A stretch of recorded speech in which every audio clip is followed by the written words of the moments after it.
got a very, very capable, very well qualified panel to discuss particularly, I guess, the roles of universities, industry and government in seizing the opportunities for innovation. So if I can perhaps start with Bill.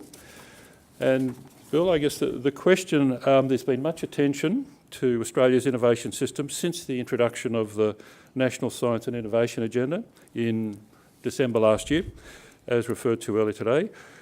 I'd like to get your views on how that, is that policy agenda translating with industry and how, and the impact or the momentum of some of what that agenda has achieved. The Biomedical Translation Fund was referred to this morning, as well as the review of the R&D tax incentive. Good, thank you, Les, and thank you, CEDA. It's great to be back here at CEDA and with such an interesting panel and following such a great panel. That was a very interesting discussion. Well, just to glance back first of all, and I don't want to repeat some of the stuff that Minister Hunt had to say today, but nonetheless, the launch of the National Innovation and Science Agenda was, about 9 months ago. Prime Minister Turnbull did so in December, and it came on with a great sense of enthusiasm and momentum. Indeed, he established as an innovation and science set of thinking about the importance as core to transforming the Australian economy in a post-commodities price boom era. It wasn't just a throwaway thought bubble, it was a very well-considered core issue. And to remind you, it had 24 measures announced in that agenda. So when you ask where is it and how's it travelling, one of the measures was in fact to reinvigorate an independent statutory board called Innovation and Science Australia, which I chair, and that board is comprised almost entirely of private sector scientists, venture capitalists, business practitioner, successfully profiled people from their sectors who are on a national service task here and take it seriously as not a captive of any particular department. It is an independent effort and board, and I just sort of take the opportunity of mentioning that. We actually have two international members joining the board, have just joined, to bring some international perspective. And I mention that because Saul Singer is one of those, who's the author, among other things, of the Startup Nation, the story of the Israeli miracle. And the other international member is Beth Comstock, who's Vice Chair of General Electric based in New York, and she is in charge, inter alia, of the lighting division, but interestingly, of their whole corporate venturing portfolio, which I think is about 120 VC positions in portfolio companies they think might disrupt what they're doing or potentially do so, and so they have a look-see in this way across many of the technology things happening relevant to GE and the Internet of Things, where they see their future right now. Look, the achievements so far, if you look at the 24 measures, it's early days, but in spite of the caretaker government and elections and other distractions, and with the help, I should say, by Ian Watt, who's been sitting over the government's sort of timeline and resourcing of implementation of some of these things, it's going pretty well. I mean, about half those measures or more would be out there now, still rolling and time to tell, but I'll just mention a few, not all of them. So July 16 started the new tax incentive base for angel investors, bigger tax deductions up front, and a capital gains tax incentive, a capital gains tax-free regime if you're successful. It's a big new addition at that early stage startup funding area. Subsequently, the Biomedical Translation Fund, which you mentioned, I think does fit in the category of a big and bold initiative, not an incremental strikeout. And it came into being because the health and medical research sector is seen as a quintessential sector of potential as we look out into the future. The intellectual capital is there. We've got the, a renowned and international premier position in terms of our medical research, and a great healthcare system. I know we all criticise it, but it's one of the most envied in the world. So there's a lot of things going for this sector as a platform for future growth, including high, wide world demand for better healthcare products and services, etc. But we've missed matching our excellence in research in this sector with commercialisation excellence. The venture capital hasn't been there to take things beyond proof of concept, beyond early animal model proofing, into clinical trials. So this BTF, this Biomedical Translation Funds, a 500 million pool of venture capital, half from the government as co-investment leader, half from the private sector, read institutional money, to drive later stage $5 to $20 million per company project through clinical trialling, be they devices or molecules or new digital solutions, etc., into the marketplace. I guess under the heading of big infrastructure, which was mentioned previously, Alan Finkel, who's the Deputy Chair and Chief Scientist, Deputy Chair of Innovation Science Australia, is leading the current review of what do we need going forward, what's the shopping list for big science infrastructure, how's it going to be paid for, what are the priorities, what's the horizon scanning imperatives that we should be worried about beyond what any single company is likely to put their hand in their pocket and spend. What's the case for national expenditure for this stuff? And so the synchrotron has now moved across to ANSTO, the square kilometre array, both those big pieces of infrastructure have been assured of long-term 10-year operational funding. These are big things. Quantum computing, we were asked, I was as Chair of Innovation and Science Australia, to help broker a deal with some private investors, Commonwealth Bank, bless them, and Telstra, bless them, to co-invest with another 25 million of equity from the government to move along the prospect of us actually being in the front of the bus with quantum computing for Australia over the next decade. It's a big, bold, would I put my money in it? I don't even know that I would. I put my money in Andrew Bassett, by the way, right at the start. He's so negative, isn't he? He's fantastic, as is his brother. That's another example of the co-investment lead taken by the government in this agenda. And I'll just quickly mention the review of the research and development tax incentive, which represents 30% of the federal government's entire budget for innovation investment in the country. It also represents about 90% of government incentive stroke subsidy for business R&D. That's why it was reviewed. We can talk about it later if anybody's interested in it. I'm interested in it. And it's a really good report. It's out there now, public.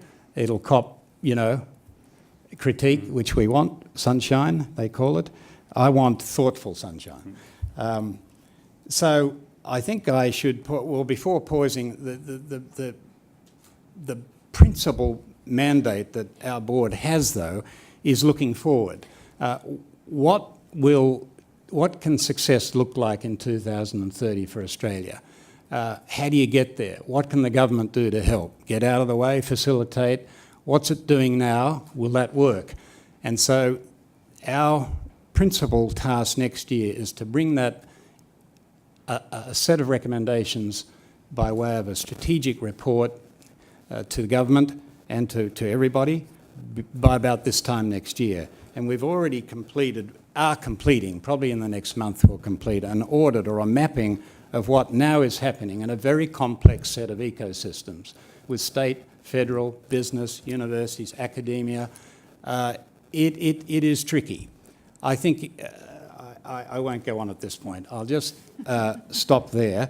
But we do want to come up with a I will call the word, I'll use the word that Gillian doesn't like, a vision for what's possible in 2030, but with a practical set of goals with metrics for outcomes, not just outputs, that our board will be tracked on every 5 years, not every 5 months or quarterly, like the poor buggers in the public markets have to.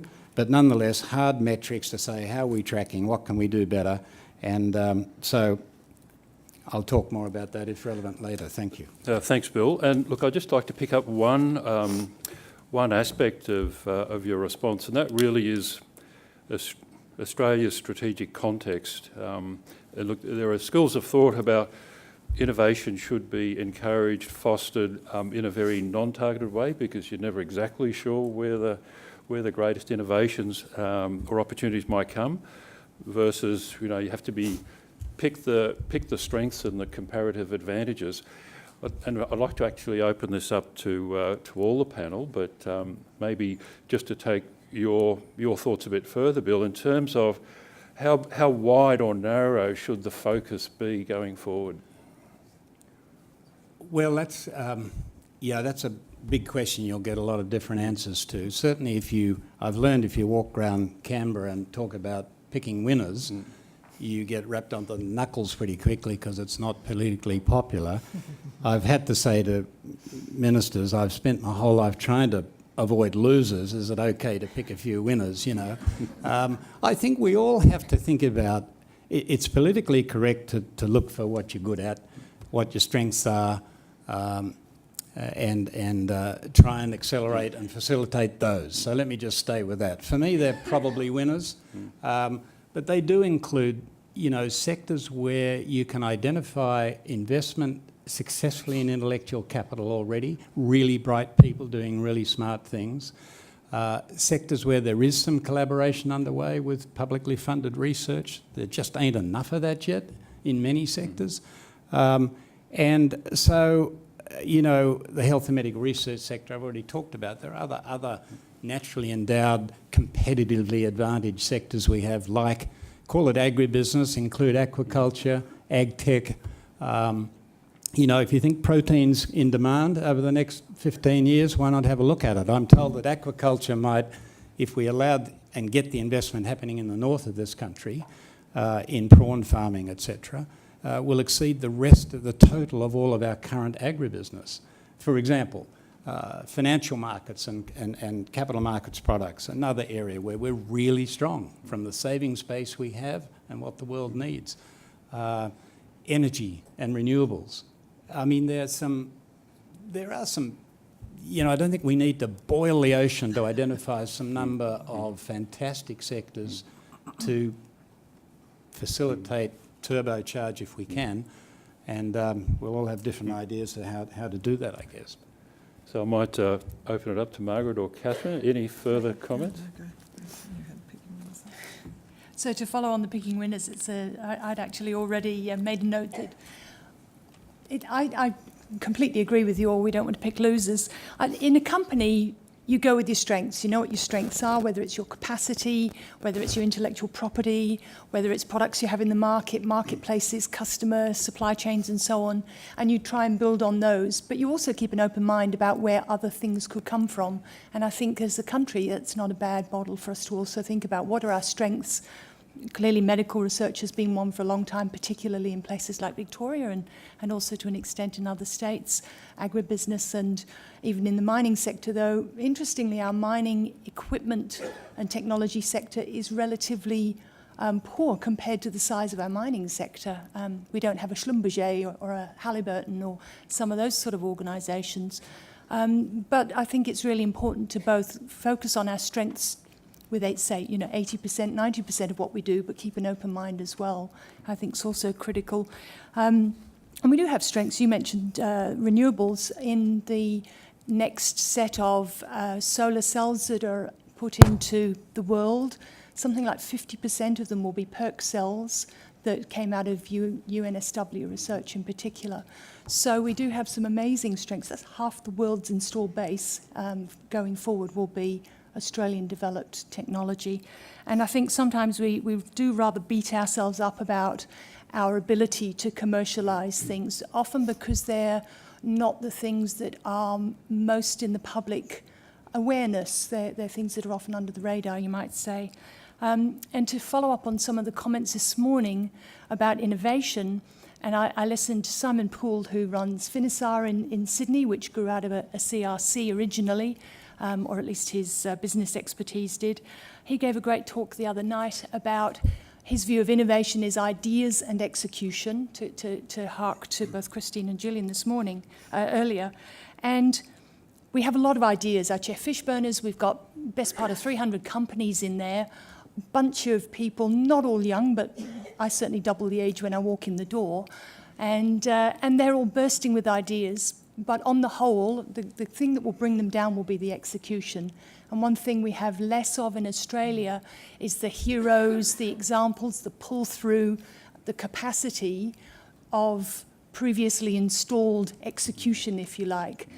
Some areas like medical device technologies, we do. We have a fantastic capacity starting way back in Paul Trainor's day with the Nucleus Group and others that have built on that, and Certex certainly builds on that. And in some other areas as well. But if you look at the ASX 100 compared to the New York Stock Exchange, what are our top companies? 4 banks, then a telco. CSL comes in at 7. And you compare that with the New York Stock Exchange with, Apple and Facebook and others right at the top there. We don't have the same innovation heroes, really, and the capacity that those organisations grow to help draw through a lot of these great ideas that are percolating away underneath. Thanks, Catherine. I wouldn't disagree with any of the comments of my 2 learned colleagues about this. And I think that we all know that despite the glibness of the phrase picking winners, that everybody makes a set of judgments strategically about where they put resources, and you do that on the basis of the understanding of capability against opportunity. And I haven't heard anybody who doesn't actually make that sort of decision, whether it's a small unit all the way up to a university or a company. And it would be very odd if we decided to decide that intersection of decision making was not the way forward for anything else. But what I would say, agreeing with everything my colleagues have said, and if you look at Australia as a whole, and you made the point in your introduction, one of the things we actually have to fully understand is indeed where we do have comparative advantage. And here I'm not just talking about the sectors with which I would agree, and I'd add, really international quality work in research in materials science, absolutely, which we really do need to think about very seriously, along with holding our own more than you might expect in all areas of additive manufacturing, including metal alloys, which is the future in a lot of industries.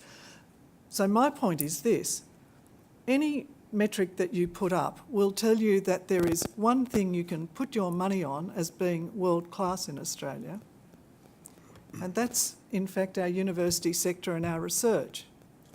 There are plenty of areas where, from a small country, we are actually sitting either sectorally or in particular areas or in particular fields in the top few. You can find areas in the top 10. In my own university, the pharmacy and pharmaceutical area is ranked 4 in the world, 4, against the other universities. So I would say when you look at your capabilities then, we need to make another assessment, and it's this. So where are we at that really seriously strong international level? And it's certainly not in every field, and it's certainly not in every part of a field.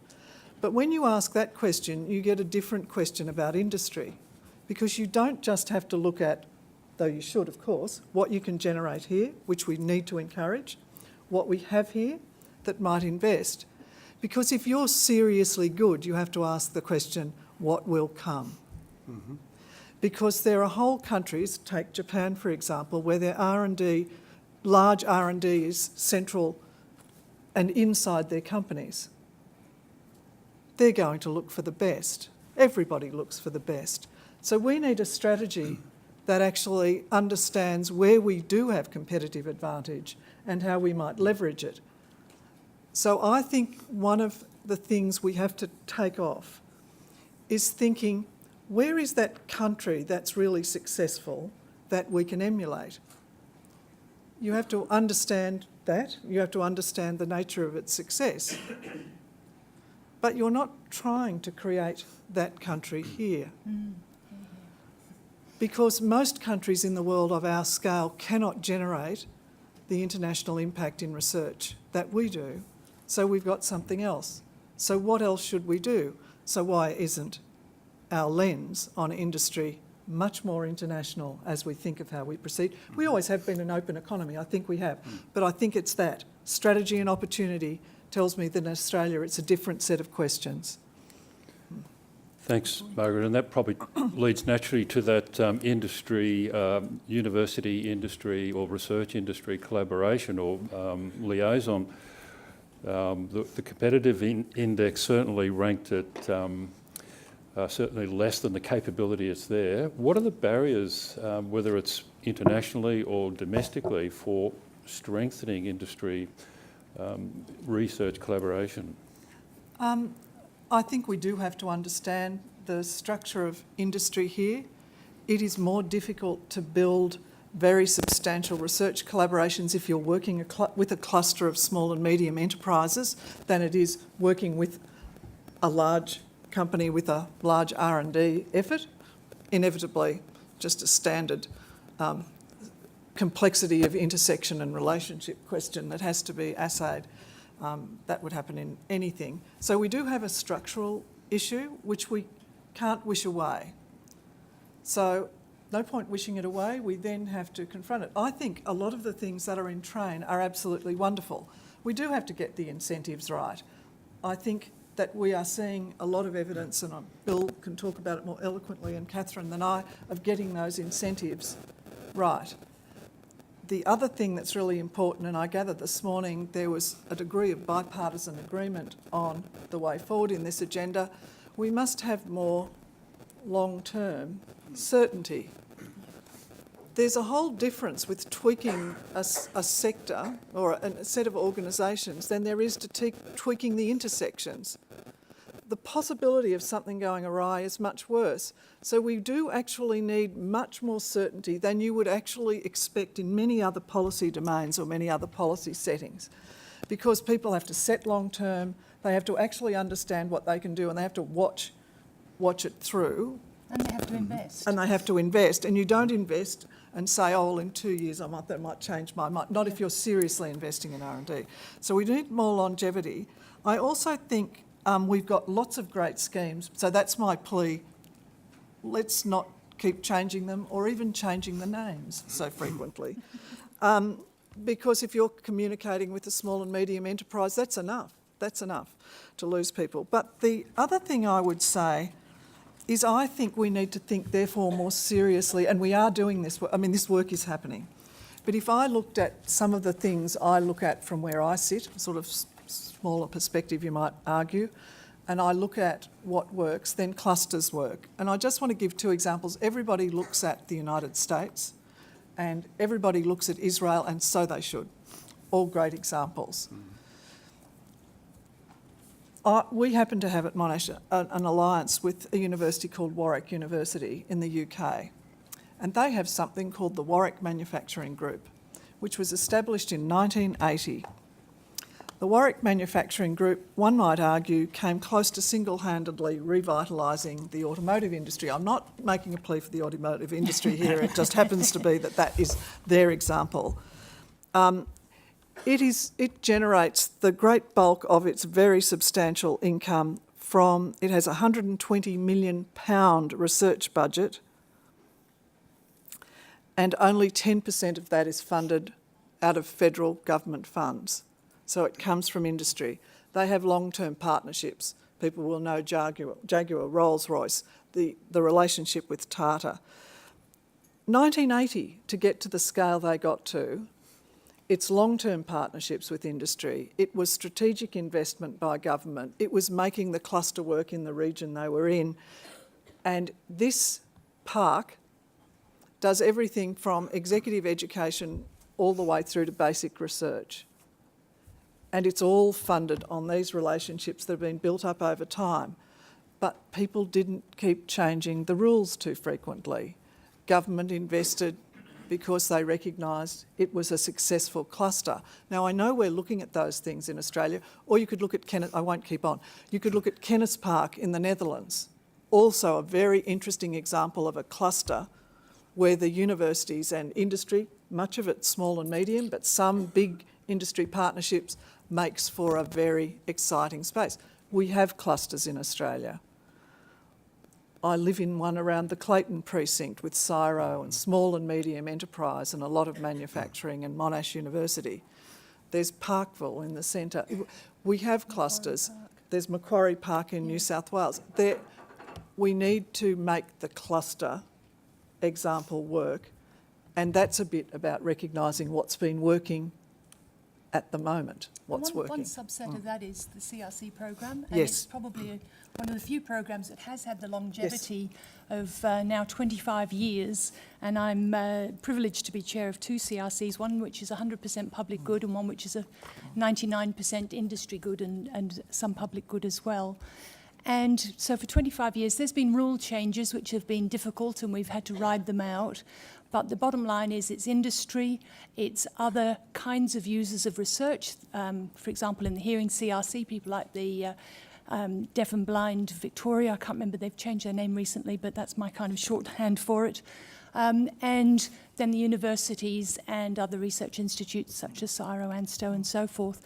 And for 25 years, they have been delivering outcomes, whether it's to Boeing on composites, whether it's to new electrodes for cochlea, whether it's to new drilling to Boart Longyear in the deep exploration technologies area. It's been a great program that has brought together all of those collaborators, leveraged a lot of international funds into Australia as well. At our Antarctic CRC, we have New Zealand, Germany, Japan and China are all major partners in the CRC, and we're leveraging their dollars into our R&D. So there are some programs that sometimes we get very, it's the old cliche of our chip on our shoulder. When we were reviewing the program, people were talking about Catapult and others overseas, and we go, but hang on a minute, Catapult actually grew out of an idea that they took from CRCs. So, you know, it's gone full circle. And so we really need to also work with the programs where we know we've had huge success, both industrially, R&D, delivering 95 PhDs in our capital market CRC at the moment, actually currently underway. So they're delivering in a big way. So we must be careful to make sure we don't chop those kind of programs off at the knees. And I guess that would be my point about longevity. I don't mean fund something you started just because forever. None of us do that either. It's just that you need some stability in how you understand the incentives and the nature of the programs you're funding. Then you have to chop the things that basically aren't working inside them. I hear you, Margaret, on that, but let me challenge a couple of aspects of it. Firstly, though, I agree on the CRCs, and the new iteration of them are called CRCPs, which is, I don't know what the P, I think it stands Projects. for. Projects, thank you. Anyway, it's pulled through by industry because they'll now be industry-led, not academia-led. And when I've looked at the metrics available, the CRCs running since 1991, $4 billion investment, there's now 31 of them out of a total over those years of a couple of hundred. They look pretty good. There's been some absolute bummers, but there's been some, like capital markets, like the Vision. I think we have led the contact lens business worldwide. Yes, with CEDA out of the University of New South Wales position CRC. However, so that's good, and I think probably we'll conclude do more of it. The two watch-outs, though. Look, the collaboration that we have isn't what we need a lot more of it. Yep. And we need businesses reaching into universities and other publicly funded research, and we need the universities and others reaching out to business. Now, yes, you don't want to chop and change stuff, but if you've got research funding for publicly funded universities, etc., that have no metrics or requirement to worry about industry engagement and industry outcomes arising out of that taxpayer-funded research, well, that's not good enough. And the government in the Innovation and Science Agenda have said, look, we want to shift the needle to some extent so that that is a metric. And Ian Watt in particular has done a lot of great work on that, and I think we're getting somewhere. Similarly on the industry side, not similarly, differently on the industry side, the single biggest taxpayer-funded help is the RDTI, the Research and Development Incentive. It's a $3 billion annual checkbook, and there is no mention of collaboration or requirement for it. Now, in the review, and we were asked to look at performance of the incentive scheme, how's it doing on the additionality test? In other words, what R&D is happening that wouldn't have happened anyway without this incentive? How about the integrity of the scheme? Are people rorting it? Can it be tightened up, sharpened up so unwitting rorts don't happen, etc.? You know, all the things that it's not. I take it that you don't just fiddle and change, but nor do you put your head in the sand and say something can't be improved.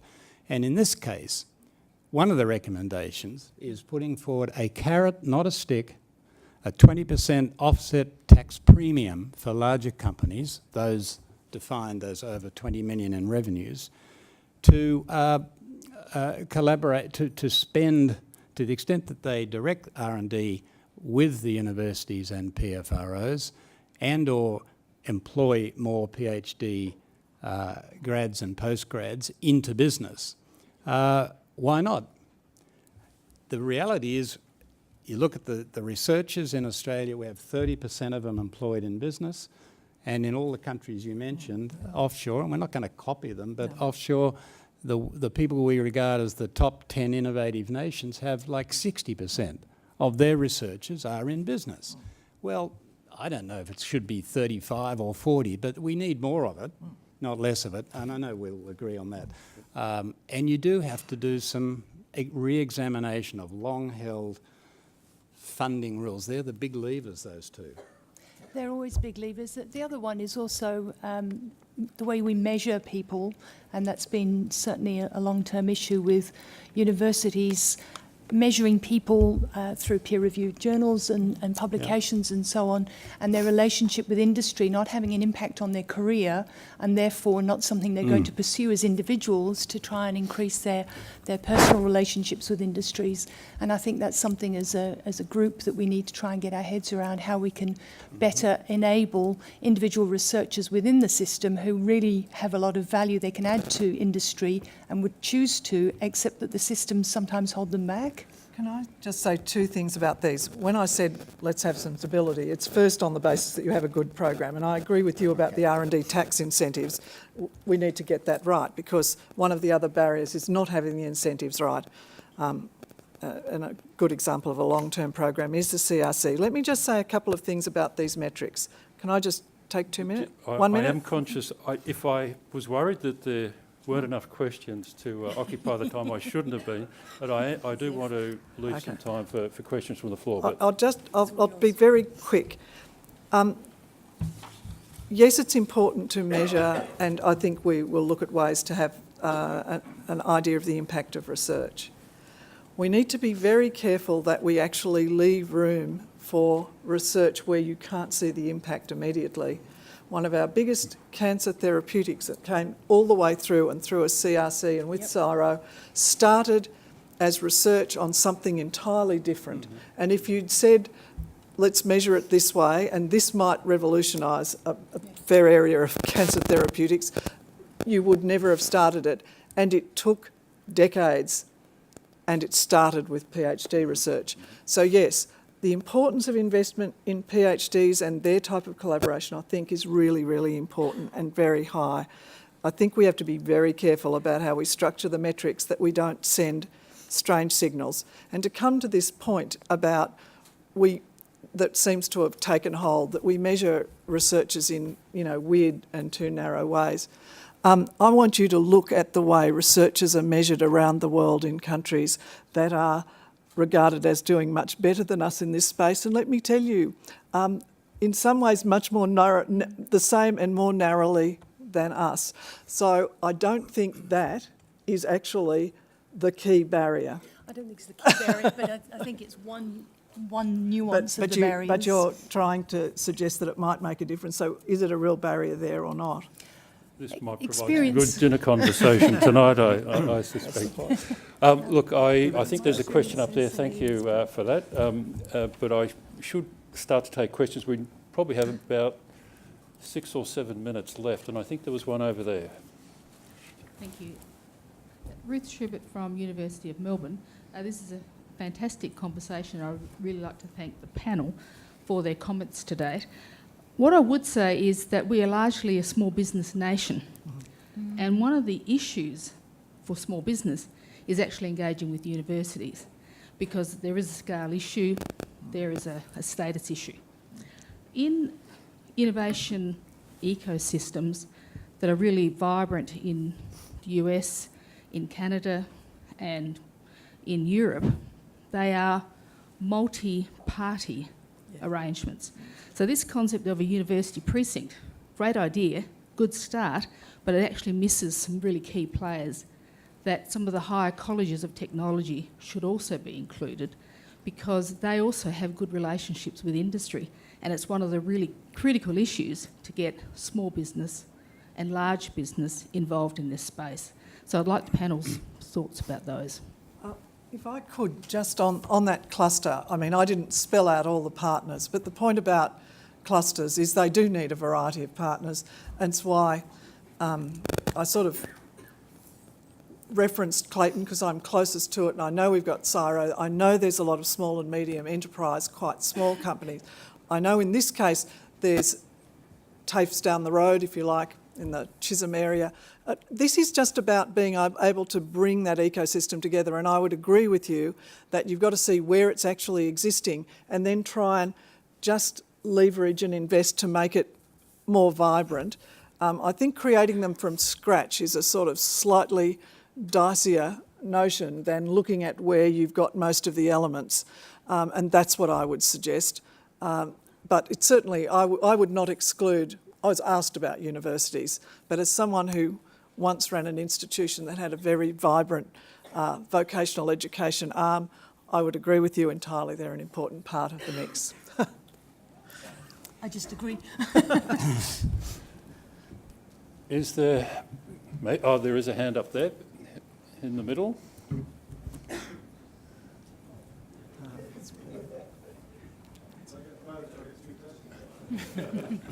Thanks. Paul Wannings from the University of Wollongong. I just want to follow up a point that Margaret was signalling, because I don't think it's actually been picked up in the current debate about innovation or in the previous generations going back to the work that John Howard's government did in 2001. And that's about the interaction between the graduate school culture that we've got and the consequences of that for the whole innovation ecosystem. So the British data clearly shows large graduate schools produce both lots of research outputs in forms of publications, but also patents, IP income, collaboration with industry, and regeneration funding, all sorts of things. A very complex space, but bigger and larger and more effective graduate schools actually drive regional economies. The same would be true in the USA. I don't think we've effectively looked at that as any part of the innovation discussion that I can recall over the last 20 years. And I just wondered whether there's a view, either Bill, from your work for innovation, or Margaret, in terms of your views about the structure of graduate schools. Well, we're certainly, it's absolutely on the chart to do a lot more work and understanding on that, to be sure. I mean, when I look at and talk to people, whether it's the Fraunhofer Institute relationships with their universities, you know, the directors of every institute I went to, there's 67 Fraunhofers, I think, with deep domain strengths, with the directors are usually ex or current vice-chancellors of the adjacent university, and what do you know, they pick and encourage the very best of their PhD grad cadre into the love of technology application in industry, and it's been really successful. Completely different model. Israel or Stanford, I mean, you know, people go there to study so they can start up a business. They don't go there to get a PhD in chemistry or whatever. I exaggerate to make the point, but I've got a sense that there's continuing to be this bottom-up momentum that's going to help us here. 5, 6 years ago, I don't think you had many accelerator incubators around the country. The best campuses now have them, partly because their best students are pushing them for it, and partly because they know it will help the excitement and the translation and the delivery of a new university expectation. I actually think it's beyond G8. I think it's out there in most of our, what do we got, 41 universities, maybe one or two too many, but not more than that. It's pretty exciting. I think it's going to be a major piece of what success look like in 2030, exactly how that now develops. Didn't answer your question. I'm still musing about it, as you know. Look, I think there's one more question, but I'm getting a wind-up sign from Stephen, so we might have to hold that question for over lunch. My apologies for that. It remains for me to thank CEDA, Stephen, for this panel, and particularly to thank Bill, Margaret and Catherine for something that I really didn't have to do too much to keep going, and I think it'll keep going for some time after the session. So please join me in thanking the panel.